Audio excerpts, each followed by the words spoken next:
have some stunning video that shows what happened when a light pole crashed down onto two people at a soccer game in Arkansas.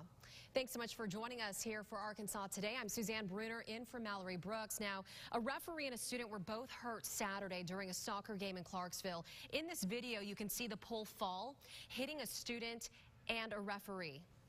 Right there it goes. We're told the teams playing were from Mena and Dardanelle. Now, the referee was said to have broken his leg, and that student who's from Mena had head and leg injuries that are not life-threatening at this time. Now, the field will be looked at and it will be locked as well until it can be evaluated. We'll keep you updated on that story.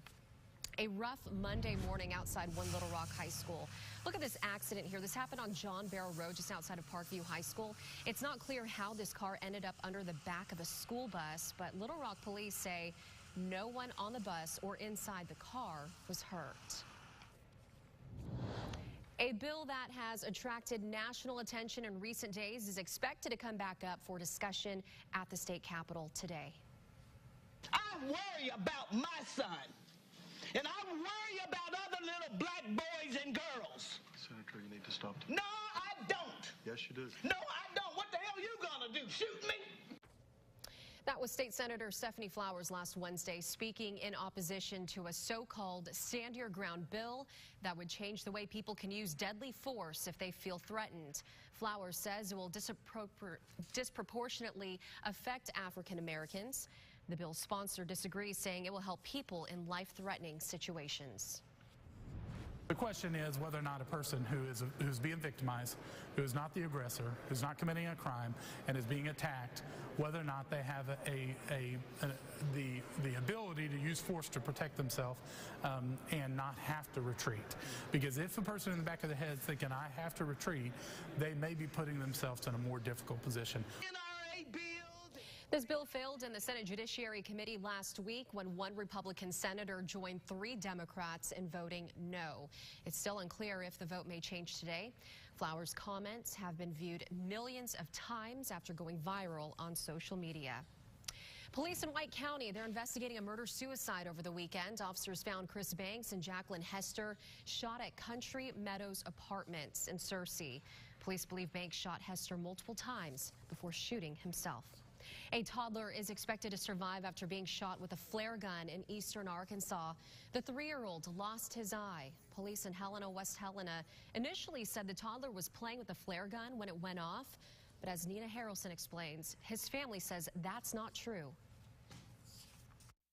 3-year-old Eddie Hawkins Jr. could spend the next 2 months in the hospital after a flare gun accident yesterday, while doctors work to replace his eye with a glass one. He didn't expect this coming. Police say they were told the boy accidentally shot himself in the eye, but family tells us it was actually his 15-year-old cousin who pulled the trigger. My brother, he was playing with his Nerf gun that he had just got, and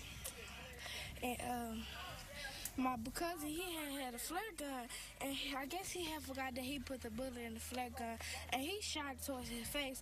When my cousin shot it, they tried to stop it, and it's already hit him in the eye. Eddie's sister's father and grandmother were there, and the girls say their cousin had been warned repeatedly to put the flare gun away, but didn't listen. Why would you shoot the flare gun in the first place? Why would you have a flare gun inside the house? That don't make sense. Like, flare gun is for emergencies. After it happened, they say their cousin tried to cover it up so he wouldn't get in trouble, telling officers Eddie shot himself. Accident or no accident, don't lie about you didn't do it. Just tell the truth. Their father is devastated. He was just crying. He said he's scared that he's going to lose his child. But even though the boy lost his eye, he didn't lose his life. And while it may never be the same, the family says they're grateful for that. Now, Helena, West Helena police say they're still trying to get the truth of what actually happened because they were given conflicting statements. They expect to file charges. A wooden bench taken from a gravesite in Cleburne County, and now the family wants answers and hopes someone returns it. The bench has a custom graving on the top. Tina Carpenter's mother picked it out, but never got a chance to use the bench before someone took it. And I know it's just a bench, but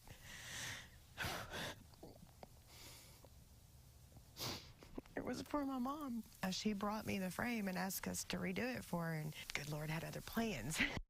Yeah, help this family out. If you know where this bench is or know who did this, call police. The Carpenters tell us the last time they saw this bench was just about 3 weeks ago. People in Alabama are still recovering from major tornadoes that hit last weekend. They're getting help from the Sheepdog Impact Assistance Team up in northwest Arkansas. Here are some pictures that they sent to us. Crews went on Wednesday. They've been working nonstop ever since. They have cleaned up more than 20 homes. They've cleared more than 300 trees. We caught up with the team who say there's a lot more work to be done. They cannot believe it, and it's a total change in atmosphere, and it's a total change in their emotional state. And I think raising the spirits and giving them hope in midst of all this disaster is something that's almost priceless. The disaster relief team cleaned up today after a second round of weather over the weekend. Right now, Arkansas is going through an emergency blood shortage. There's a few reasons for it: widespread illness, winter weather, and canceled blood drives. The Arkansas Blood Institute says it normally has a 3 to 5 day blood supply for hospitals, but now it's down to less than 1 day. So they're asking healthy adults 16 and older to donate blood as soon as possible. They need donors for all blood types. So help out if you can. Patients living with cancer need more than just medical help, and that's where one hospital comes in. CHI St. Vincent's new Outlook Cancer Program. It helps with everything from wigs and scarves to support groups and private counseling. Join us on the KARK Facebook page this afternoon at 2:15. We're going to showcase the program at CHI St. Vincent and the many ways it helps people in their time of need. March is here, and for the Razorbacks men's basketball team, it's